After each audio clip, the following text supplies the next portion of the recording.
اب آپ کو بیان کریں گے اس اشرے کے آخری برج کے بارے میں، جو کہ برج حوت کے ان کا 1 سے 10 ستمبر کا یہ اشرہ علم نجوم کی روشنی میں کیا کچھ بیان کر رہا ہے۔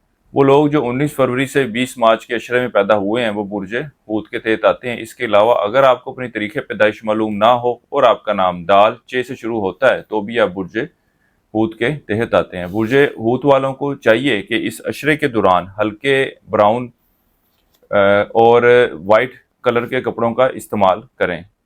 برج حوت والوں کی پچھلے کچھ عرصے سے چلتی ہوئی پریشانیاں اور مشکلات اس دنوں میں کم ہوتی نظر نہیں آتی۔ یہ معاملات ان کے ایسے ہی پرولونگ ہوتے نظر آتے ہیں۔ یہ اشرہ آپ کے فائنینشیل میٹر کے حوالے سے بھی کچھ مشکلات رہنے کو ظاہر کر رہا ہے۔ اس کے علاوہ دیکھنے میں یہ آئے گا کہ آپ ان معاملات کے حوالے سے خاصے فکر مند تو رہیں گے اور جا بجا ان کو بہتر کرنے کے حوالے سے کوششیں بھی کرتے نظر آتے ہیں۔ موجودہ کواکبی پوزیشن کے مد نظر یہ کہا جا سکتا ہے کہ آپ کے ذہن میں کچھ عجیب و غریب خیالات آتے رہیں گے، عجیب و غریب واقعات سے آپ کا واسطہ رہے گا۔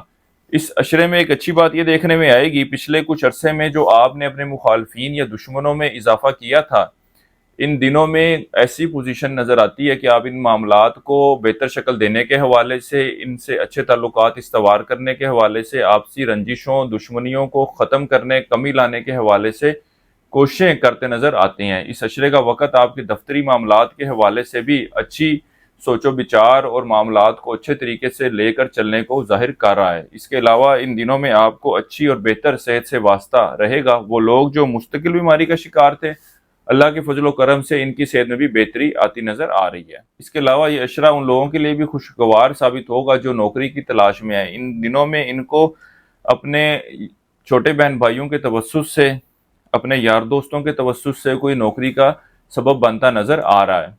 اس اشرے کے دوران آپ اپنے گھریلو معاملات کو، گھریلو ماحول کو، خاندانی امور کو بہتر شکل دینے کے حوالے سے کوششیں کرتے نظر آئیں گے۔ اس اشرے کی 5 سے 10 ستمبر کے دوران آپ کے اولاد کے معاملات اتنے کوئی خوشگوار نہ رہیں گے، آپ ان کے اوپر سختی بھی کرتے نظر آتے ہیں۔ حاملہ خواتین کو ان دنوں میں اپنی صحت کے حوالے سے بہت زیادہ احتیاط برتنے کی ضرورت ہے۔ اس کے علاوہ وہ خواتین جن کی اس اشرے میں ڈیلیوری کی ڈیٹ ایکسپیکٹڈ ہے، یہ اشرہ ان کے آپریشن کے ذریعے ڈیلیوری کو ظاہر کر رہا ہے۔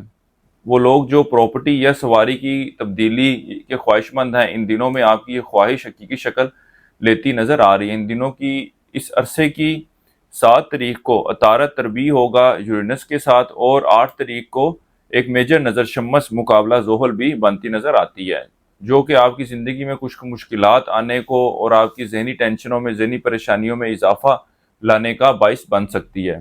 اس کے علاوہ ان دنوں میں آپ کو کوئی بری خبر سننے میں بھی مل سکتی ہے۔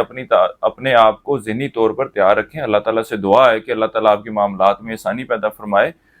بیسیکلی ہم لوگ تو جو زائچے میں پوزیشن ہوتی ہے کواکب کی، اس کے پیش نظر آپ لوگوں کو بیان کر رہے ہیں۔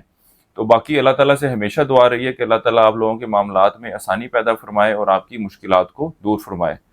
اس کے علاوہ یہ اشرہ وراثتی امور میں کوئی حل طلب شکل کو بھی ظاہر کر رہا ہے۔ معاملات جو ہیں بہتر شکل اختیار کرتے نظر آ رہے ہیں۔ اس بات کے بھی کبھی امکانات ہیں کہ آنے والے وقت میں یا اس اشرے میں ان معاملات کا کوئی فیصلہ ہو جائے۔